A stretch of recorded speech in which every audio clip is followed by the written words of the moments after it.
സിനിമയുടെ തുടക്കത്തിൽ തന്നെ സാത്താൻ സേവ നടത്തുന്ന കുറച്ച് ആളുകളെയാണ് നമ്മൾ കാണുന്നത്. ദുഷ്ടരായിട്ടുള്ള ഈ മനുഷ്യരാകട്ടെ സാത്താന് വേണ്ടിയിട്ട് ഒരു പെൺകുട്ടിയെ ബലിയായിട്ട് നൽകുകയും ചെയ്യുന്നു. സാത്താൻ സേവയ്ക്ക് നേതൃത്വം കൊടുക്കുന്ന ഒരു സ്ത്രീയുടെ കണ്ണിലൂടെ ഇപ്പോൾ എന്തു മാറി മറിയുന്നത് നിങ്ങൾക്ക് കാണാം. ഒരു സീന് അപ്പൊ തന്നെ കട്ടായിട്ട് നമ്മുടെ കഥാനായികയായിട്ടുള്ള എർവിനെയാണ് ഇപ്പൊ നമ്മൾ കാണുന്നത്. ബാത്റൂം വൃത്തിയാക്കിക്കൊണ്ടിരിക്കുകയാണ് അവള്. ബാത്ടബില് വെള്ളം കെട്ടി നിൽക്കുന്നുണ്ട്. അതിനടിയിലായിട്ട് എന്തോ ഒന്ന് അവള് കാണുന്നു. പെട്ടെന്ന് ഇവളുടെ പുറകിലായിട്ട് ഒരാള് വന്നിട്ട് ഉറക്കെ എർവിന എന്ന് വിളിക്കുകയാണ്. പെട്ടെന്ന് അവൾ തിരിഞ്ഞു നോക്കിയെങ്കിലും അവിടെ ആരെയും കണ്ടില്ല. ബാത്റൂമിൽ നിന്ന് പുറത്തേക്ക് പോകാനായിട്ട് നോക്കുമ്പോൾ ഒരുപാട് അട്ടകൾ ഒരേ സമയം അങ്ങോട്ടേക്ക് വരികയാണ്. ഇവളുടെ ദേഹത്തൊക്കെ അട്ട കയറുന്നുണ്ട്. അതിനെല്ലാം വകഞ്ഞു മാറ്റിക്കൊണ്ട് ഇപ്പൊ അവള് പുറത്തേക്ക് ഇറങ്ങാൻ നിൽക്കുമ്പോൾ ആ ഒരു അട്ടകളൊന്നും തന്നെ പിന്നീട് അവിടെ കാണുന്നില്ല. എർവിനയുടെ ഇപ്പോഴത്തെ അവസ്ഥ എന്ന് പറഞ്ഞിട്ടുണ്ടെങ്കിൽ വളരെ പരിതാപകരമാണ്. കടം കൊണ്ട് പൊറുതി മുട്ടിയിട്ടാണ് ഇപ്പൊ അവള് ജീവിക്കുന്നത്. ഇത് എർവിനയുടെ അമ്മയായിട്ടുള്ള ജമീല. രാവിലെ തന്നെ എഴുന്നേറ്റിട്ട് കുളിച്ച് സുന്ദരിയായിട്ട് അവിടെ ആ റൂമിൽ തന്നെയുള്ള ഒരു കണ്ണാടിയൊക്കെ പുള്ളിക്കാരി മൂടി വെക്കുന്നുണ്ട്. അപ്പോഴാണ് എർവീന ഈ റൂമിലേക്ക് കടന്നു വരുന്നത്. എർവീനയ്ക്ക് ഒരു മകനുണ്ട്, ജോഡി എന്നാണ് അവന്റെ പേര്. ഭർത്താവാകട്ടെ അവളെ ഇട്ടിട്ട് പോയി. നേരത്തെ ഞാൻ പറഞ്ഞ പോലെ എർവീനയ്ക്ക് ഒരുപാട് കടമുണ്ട്. അതൊക്കെ വീട്ടാനായിട്ട് അവളുടെ മുമ്പിൽ ഇപ്പൊ ഒറ്റ വഴിയുള്ളൂ, ഈ ഒരു വീട് വിൽക്കുക. എന്നിട്ട് ആ ഒരു പൈസ കൊണ്ട് അത്യാവശ്യം കുഴപ്പമില്ലാത്തൊരു വീടെടുക്കുക. ബാക്കി പൈസ കടം വീട്ടാനായിട്ട് ഉപയോഗിക്കാം. പക്ഷെ ഇവളുടെ അമ്മയായിട്ടുള്ള ജമീല എന്ത് ചെയ്താ അതിന് സമ്മതിക്കുകയില്ല. പുള്ളിക്കാരിയുടെ വീടാണ്, ഞാൻ ഇവിടെയാണ് ജനിച്ചു വളർന്നത്, ഇത് വിൽക്കാനായിട്ട് ഞാൻ സമ്മതിക്കില്ല എന്നൊക്കെയാണ് ജമീല പറയുന്നത്. മകനായിട്ടുള്ള ജോഡിക്കാണെന്നുണ്ടെങ്കിൽ എപ്പോഴും പരാതിയാണ്. അമ്മ എന്റെ കൂടെ കളിക്കാനേ വരാറില്ല, ഈ അമ്മ എന്താ ഒരു രസമില്ലാത്ത ഒരു അമ്മയാണ് എന്നൊക്കെ പറയുമ്പോൾ എർവീന അവളുടെ മുഖത്ത് കരിയൊക്കെ പുരട്ടി മീശ പോലെ കാണിച്ചിട്ട് ഇപ്പൊ തന്റെ മകനായിട്ടുള്ള ജോഡിയോടത്ത് കളിക്കുകയാണ്. മോൻ വിഷമിക്കണ്ട കേട്ടോ, അമ്മയ്ക്ക് ഒരുപാട് ജോലിയുണ്ട്, അതുകൊണ്ടല്ലേ. എന്തായാലും നമുക്ക് പോകുന്ന വഴിയിൽ ഞാൻ മോന് മിഠായി മേടിച്ചുതരാം. അത് കേട്ടതും ജോഡിക്ക് ഒരുപാട് സന്തോഷമായി. എർവീനയ്ക്ക് ഒരു അനിയൻ കൂടിയുണ്ട്, അവന്റെ പേരാണ് റിയാൻ. കള്ളുകുടിയും ചീട്ടുകളിയും ഒക്കെയായിട്ട് കൂത്താടി നടക്കുക, അതാണ് റിയാന്റെ മെയിൻ പരിപാടി. ഇവര് സംസാരിച്ചുകൊണ്ടിരിക്കുമ്പോ തന്നെ എർവീന കടം വാങ്ങിയിട്ടുള്ള ആളുകൾ ഇപ്പൊ വാതിലിൽ വന്ന് മുട്ടാൻ തുടങ്ങി. ഞങ്ങളുടെ പൈസ തിരിച്ചതാ എന്നൊക്കെയാണ് അവര് ഒച്ചത്തിൽ പറയുന്നത്. അങ്ങനെ മകനെയും കൂട്ടിയിട്ട് എർവീന പുറകുവശത്തൂടെ പമ്മി തന്റെ മകനായിട്ടുള്ള ജോഡിയുമൊത്ത് ചിപ്സ് ഫാക്ടറിയിലേക്ക് പോവുകയാണ്. അവള് ഇപ്പോ അവിടെയാണ് ജോലി ചെയ്യുന്നത്. എർവീനയുടെ അമ്മ ഈ ഒരു വീട് വെക്കാനായിട്ട് സമ്മതിച്ചിട്ടില്ല. പക്ഷേ എർവീനയാകട്ടെ ആ ഒരു ചിപ്സ് ഫാക്ടറിക്ക് മുമ്പിലായിട്ട് തന്നെ ഈ ഒരു വീട് വിൽക്കാനുള്ള രീതിയിലുള്ള ഒരു പോസ്റ്റർ തയ്യാറാക്കിയിട്ട് ഒട്ടിച്ചു വെക്കുന്നുണ്ട്. അപ്പോഴാണ് മിസ്റ്റർ ദാർമോണോ എന്ന് പറയുന്ന ഒരാള് അങ്ങോട്ടേക്ക് ചൂളമടിച്ചു വരുന്നത്. എന്നിട്ട് ആ ഒരു പോസ്റ്റർ കീറിയെടുക്കുന്നു. ഇതേസമയം ചിപ്സ് ഫാക്ടറിയിൽ എത്തിയിട്ടുണ്ടായിരുന്ന എർവീനയാകട്ടെ തന്റെ മകനെയും കൊണ്ട് അകത്തേക്ക് കയറി. ശമ്പളം കൊടുക്കുന്ന ദിവസമായിരുന്നു അന്ന്. മുതലാളി ഇപ്പോൾ ശമ്പളം കൊടുത്തുകൊണ്ടിരിക്കുകയാണ്. അങ്ങനെ എർവീനയുടെ ഊഴമെത്തി. ഇവളാണെന്നുണ്ടെങ്കിൽ അത് മൊത്തം എണ്ണി നോക്കിയപ്പോൾ വളരെ കുറച്ച് പണം മാത്രമേ ഉള്ളൂ. ഇതെന്താ ഇങ്ങനെ, എന്റെ പൈസ മുഴുവനായിട്ടില്ലല്ലോ. ആ അതിപ്പോ ഇങ്ങനെയാ, നീ പലപ്പോഴായിട്ട് ഒരുപാട് പൈസ ഇവിടെ നിന്ന് ലോൺ എടുത്തിട്ടില്ലേ, അതൊക്കെ കിഴിച്ച് ബാക്കി ഇത്രേ ഉണ്ടാവുള്ളൂ, തൽക്കാലം നീ പോയിട്ട് പണിയെടുക്കുക. അങ്ങനെ നമ്മുടെ എർവീന വീട് വിൽക്കാനുള്ള രീതിയിൽ OLX-ലും ഒരു പരസ്യം കൊടുക്കുന്നുണ്ട്. ശേഷം അവൾ ഈ ചിപ്സ് ഫാക്ടറിയിൽ ജോലി എടുത്തുകൊണ്ടിരിക്കുകയാണ്. നമ്മുടെ ജോഡിയാകട്ടെ എർവീനയുടെ അടുത്ത് വന്ന് പറയുന്നുണ്ട്, അമ്മേ കളിക്കാൻ വാ, ഞാൻ എത്ര നേരം ഇവിടെ ബോറടിച്ചിരിക്കുന്നു, നീ പുറത്തു പോയി കളിക്കേ എന്ന് എർവീന പറഞ്ഞു. ഈ സമയം ചിപ്സ് ഫാക്ടറിയുടെ പുറത്തായിട്ട് തന്നെ മിസ്റ്റർ ദാർമോണോ ചൂളമടിച്ച് നിൽക്കുന്നതും കാണിക്കുന്നു. പെട്ടെന്നാണ് ജോഡി വളരെ ഉറക്കെ കരയുന്നത്. ഇത് കേട്ട് അങ്ങോട്ടേക്ക് നമ്മുടെ എർവീന ഓടിയെത്തുന്നു. നോക്കുമ്പോൾ നമ്മുടെ ജോഡിയുടെ ദേഹത്ത് നല്ല രീതിയിൽ പൊള്ളലേറ്റിട്ടുണ്ട്. അവിടെ ചിപ്സൊക്കെ വറുത്തുകൊണ്ടിരിക്കുമ്പോൾ അതിൽ നിന്ന് വെളിച്ചെണ്ണ മുഖത്തേക്കും മറ്റുമൊക്കെ തെറിച്ചു. ഇപ്പൊ തന്നെ ജോഡിയെ ഹോസ്പിറ്റലിലേക്ക് കൊണ്ടുപോയി. ഏകദേശം 15 മില്യണോളം ബില്ല് വന്നിട്ടുണ്ട്. ഇതെങ്ങനെ കെട്ടിവെക്കുമെന്ന് യാതൊരു പിടിയുമില്ല. എർവീനയുടെ അനിയനായിട്ടുള്ള റിയാനെ അവള് വിളിക്കുന്നുണ്ടെങ്കിലും അവൻ ഫോൺ എടുക്കുന്നേയില്ല. ഒരുപാട് നേരം കഴിഞ്ഞ് കുടിച്ച് കൂത്താടിയിട്ട് എർവീനയുടെ അനിയനായിട്ടുള്ള റിയാൻ ഇപ്പൊ വീട്ടിലേക്ക് കയറി വരുന്നുണ്ട്.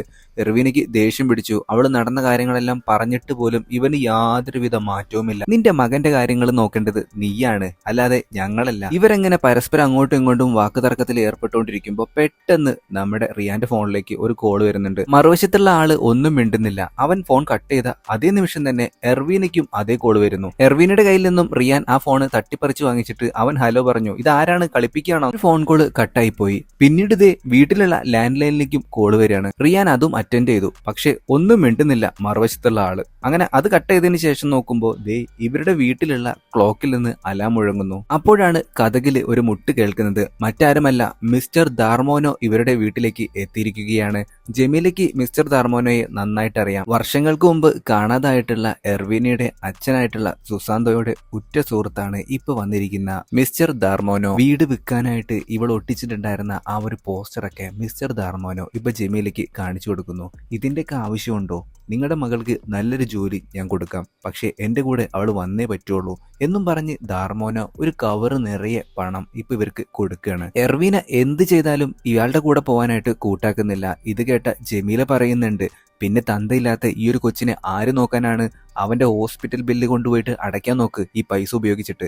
ഇത് കേട്ടതും എർവീന ഒന്നലിഞ്ഞു. തന്റെ കടങ്ങളെല്ലാം വീട്ടാനായിട്ട് ഇനി മറ്റൊരു വഴിയുമില്ല എന്ന് മനസ്സിലാക്കിയിട്ടുള്ള എർവീന മിസ്റ്റർ ദാർമോനോയുടെ കൂടെ ആ ഒരു പ്രോസ്പെറസ് ഹോം, ഒരു വലിയ തുണി ഫാക്ടറിയിലേക്ക് പോകുന്നു. വിജനമായിട്ടുള്ള ഒരു കാടിന് നടുവിലായിട്ടാണ് ഈ തുണി ഫാക്ടറി സ്ഥിതി ചെയ്യുന്നത്. പുതിയ എംപ്ലോയിയെ കാത്ത് അവിടെ 2 പേര് നിൽക്കുന്നുണ്ടായിരുന്നു, മിസ്റ്റർ ഇല്യാസയും അതുപോലെ തന്നെ മാഡം റുമും. ഇവർ 2 പേരും കൂടി ചേർന്നിട്ടാണ് ഈ ഒരു വലിയ തുണി ഫാക്ടറി നടത്തുന്നത്. ഫാക്ടറിയുടെ ഉടമയായിട്ടുള്ള മിസ്റ്റർ ഇല്യാസയ്ക്കും നമ്മുടെ എർവീനയുടെ അച്ഛനായിട്ടുള്ള സുസന്തയെ നന്നായിട്ട് അറിയാം. അതുകൊണ്ട് തന്നെ ഈ ഒരു ഫാക്ടറിയിൽ അവൾക്ക് നല്ല പരിഗണനയാണ് ലഭിക്കുന്നത്. ഈ കമ്പനിയിൽ ഇവർ മെയിൻ ആയിട്ട് നിർമ്മിക്കുന്നത് ഒരേ ഒരു തുണിത്തരം മാത്രമേ ഉള്ളൂ, ഒരു പുതപ്പ്, വെറും ബ്ലാങ്ക് ആയിട്ടുള്ള. അതിന് മുകളിൽ സീൽ ഉപയോഗിച്ചിട്ട് ഇവർ പലതരത്തിലുള്ള ചിത്രപ്പണികളും ചെയ്യണം. ബാക്കിയുള്ള എല്ലാ കാര്യങ്ങളും ഇപ്പൊ മിസ്റ്റർ ഇല്യാസ നമ്മുടെ എർവീനയ്ക്ക് പറഞ്ഞു കൊടുത്തു. അതിനുശേഷം ഇവളുടെ ഫോണ് അയാൾ മേടിച്ചു വെക്കുകയാണ്. അയ്യോ, എനിക്ക് ഫോൺ തരാൻ പറ്റില്ല, എന്റെ മകൻ ഹോസ്പിറ്റലിലാണ്, എപ്പോൾ വേണമെങ്കിലും എനിക്ക് കോള് വരും.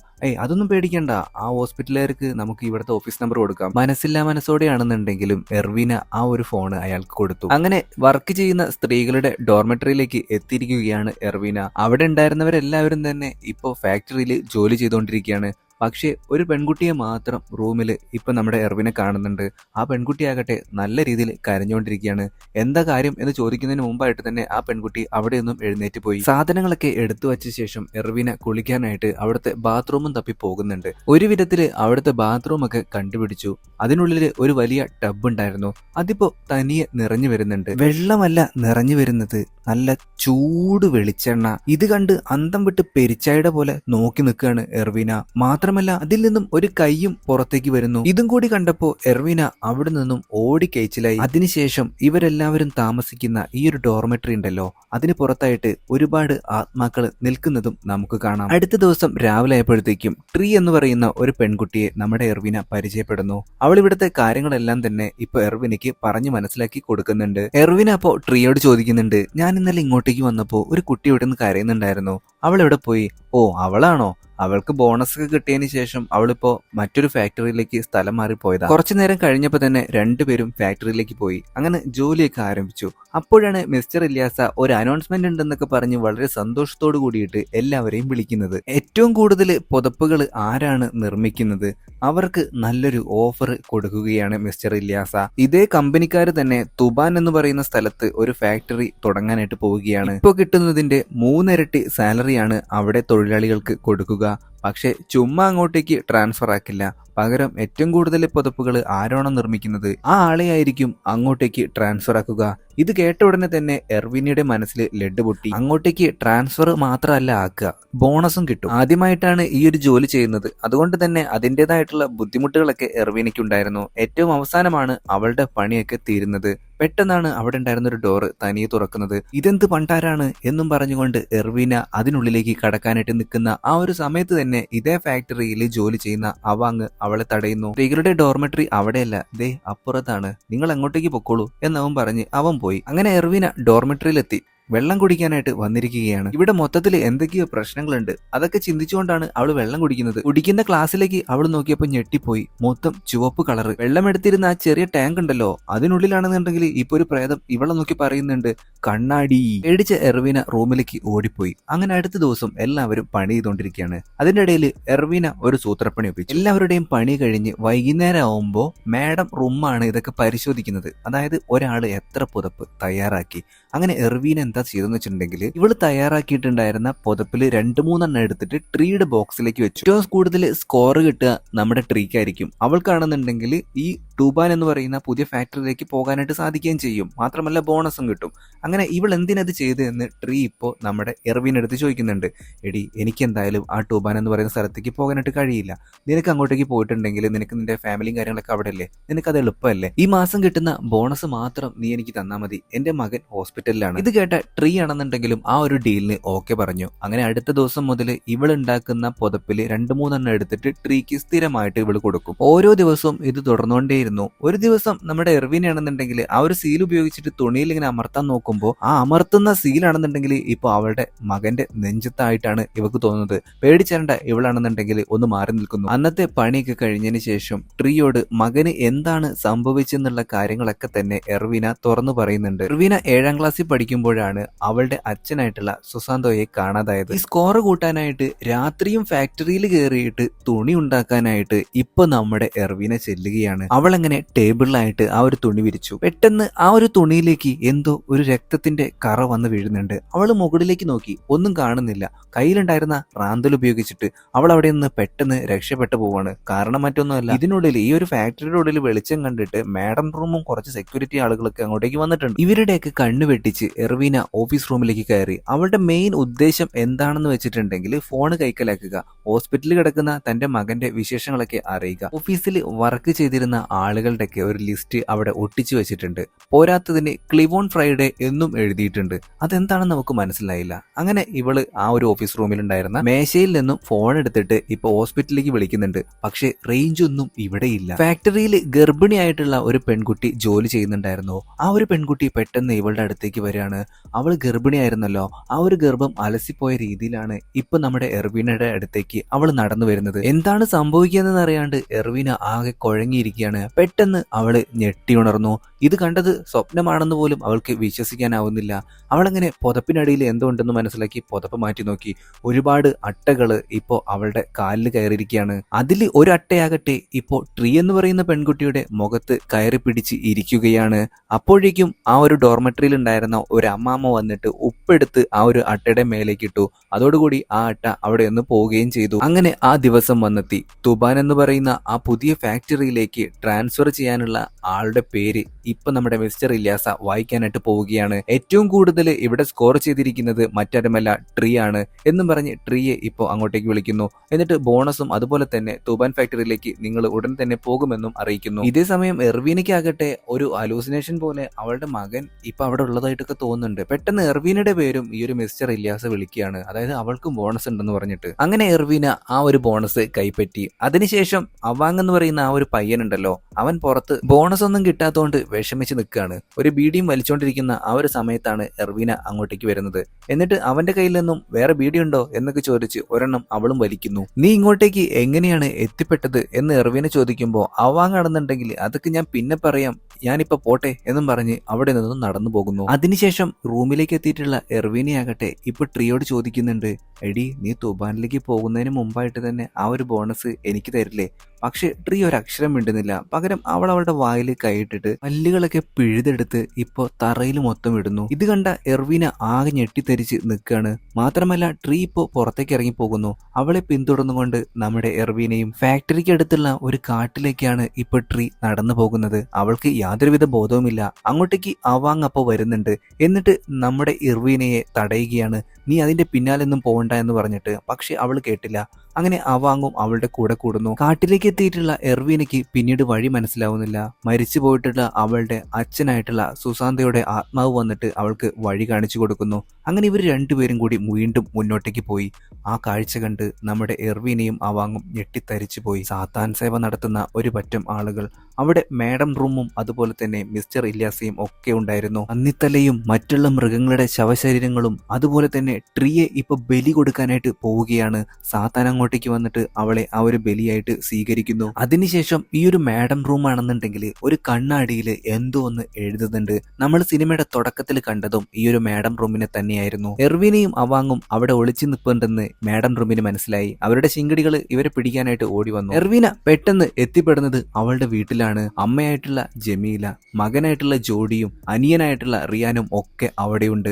അവരെല്ലാവരും പരസ്പര വിരുദ്ധമായിട്ട് ഓരോ കാര്യങ്ങൾ സംസാരിക്കുന്നു. എർവീനയുടെ അടുത്ത് അപ്പൊ തന്നെ മകനായിട്ടുള്ള ജോഡി പറയുന്നുണ്ട്, അമ്മയ്ക്ക് ഞങ്ങൾ ആരും ഇഷ്ടമല്ല, അമ്മ എന്താ ഇങ്ങനെ? അമ്മ ഒട്ടും ശരിയല്ല. അപ്പൊ തന്നെ റിയാനും പറയുന്നുണ്ട്, നീ ശരിയല്ല, നിന്നെ ഞങ്ങളിപ്പോൾ തീർത്ത് കളയും.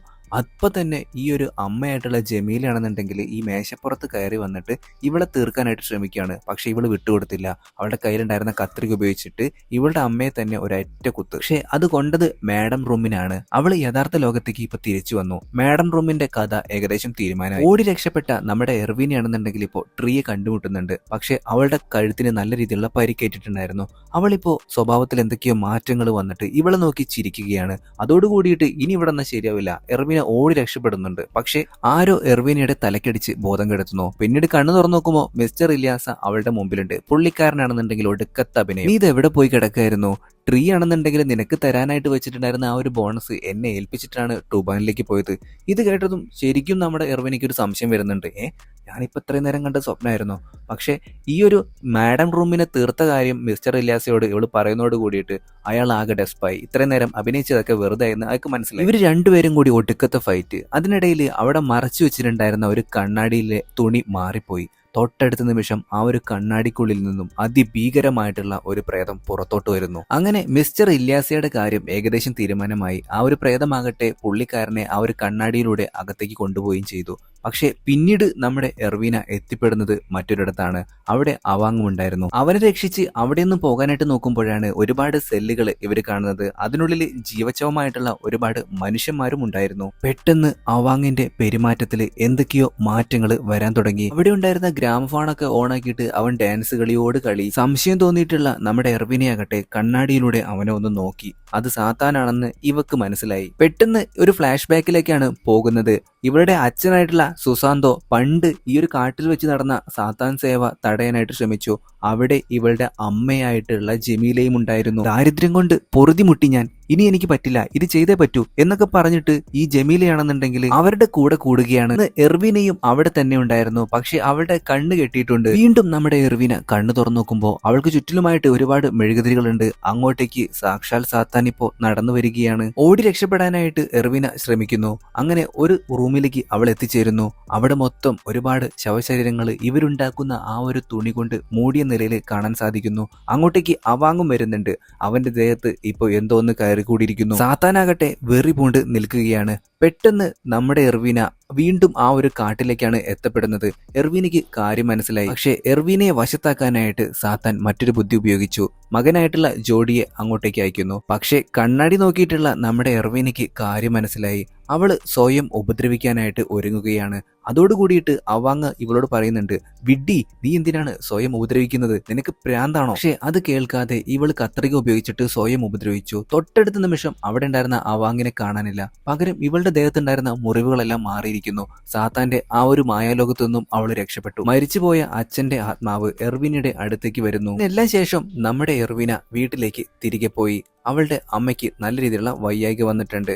ഓക്സിജൻ സിലിണ്ടറൊക്കെ വെച്ചിട്ടാണ് പുള്ളിക്കാരിയുടെ കിടപ്പ്. അമ്മയെ നോക്കിയിട്ട് ഒരു കൊലച്ചിരി ചിരിക്കുന്നുണ്ട് എർവീന. തന്റെ അച്ഛനെ ഇല്ലാതാക്കിയതിൽ അമ്മയ്ക്കും ഒരു പങ്കുണ്ടെന്ന് അവൾക്കിപ്പോൾ വ്യക്തമായിട്ട് അറിയാം. അമ്മയുടെ റൂമിലുള്ള ആ കണ്ണാടി അവൾ തുറന്നു. അതോടുകൂടിയിട്ട് അമ്മ ആകെ പരിഭ്രാന്തിയാകുന്നു. സംഭവം മറ്റൊന്നല്ല, അതിനുള്ളിലെ ആ പ്രേതം വന്നിട്ട് ഇപ്പോ എർവീനയുടെ അമ്മയെയും തീർത്തു കളയും. അതിനുശേഷം തന്റെ മകനായിട്ടുള്ള ജോഡിയെ കണ്ടുമുട്ടുകയാണ് എർവീന. അവക്ക് ഒരുപാട് സന്തോഷമായി. മകന്റെ പരിക്കുകളെല്ലാം തന്നെ പൂർണ്ണമായിട്ടും ഭേദമായി. വശത്ത് ജമീലയെ അപ്പൊ തന്നെ സാത്താൻ വന്നിട്ട് തീർത്തു കളയുന്നു. പിന്നീട് കാണിക്കുന്നത് നമ്മുടെ മിസ്റ്റർ ദാർമോണയെയാണ്. ഒരു ഗർഭിണിയായിട്ടുള്ള യുവതിയെയും അവളുടെ ഭർത്താവിനെയും ചാക്കിലാക്കിക്കൊണ്ടിരിക്കുകയാണ്. എന്തിനുള്ള പൊല്ലാപ്പിനാണോ എന്തോ. ഇങ്ങനൊരു സീനും കാണിച്ചുകൊണ്ടാണ് നമ്മുടെ ഇന്നത്തെ സിനിമ അവസാനിക്കുന്നത്. ഹുതങ് ന്യാവ 2024 പുറത്തിറങ്ങിയിട്ടുള്ള ഒരു ഇന്തോനേഷ്യൻ ചിത്രമാണിത്. അപ്പോൾ ഇന്നത്തെ വീഡിയോ എല്ലാ കൂട്ടുകാർക്കും ഇഷ്ടപ്പെട്ടിട്ടുണ്ടെങ്കിൽ ലൈക്ക് ചെയ്യാനും ഷെയർ ചെയ്യാനും സബ്സ്ക്രൈബ് ചെയ്യാനും മറക്കരുത്. പ്രത്യേകിച്ച് ആദ്യമായിട്ടാണ് കൂട്ടുകാർ നമ്മുടെ ഈ ഒരു കൊച്ചു ചാനൽ കാണുന്നെങ്കിൽ ഇപ്പം തന്നെ ഒന്ന് സബ്സ്ക്രൈബ് ചെയ്തേക്കുക. ഹൈപ്പ് ചെയ്യാനും മറക്കണ്ട. പിന്നെ ഏതൊക്കെ സിനിമയാണ് നമ്മൾ ചെയ്യേണ്ടതായിട്ടുള്ളത് എന്നുള്ള കാര്യങ്ങളൊക്കെ നിങ്ങളൊന്ന് കമൻ്റായിട്ട് രേഖപ്പെടുത്താനും മറക്കരുത്. മാത്രമല്ല എന്തെങ്കിലും തരത്തിലുള്ള മാറ്റങ്ങളൊക്കെ നമ്മുടെ ചാനലിൽ കൊണ്ടുവരണമെന്നുണ്ടെങ്കിൽ അതും കമൻ്റായി രേഖപ്പെടുത്താൻ മറക്കരുത്. പുതിയൊരു വീഡിയോ ആയിട്ട് നമുക്ക് വീണ്ടും കാണാം. അതുവരെ എല്ലാവരും നല്ല ഹാപ്പി ആയിട്ടിരിക്കുക. Tata, bye bye.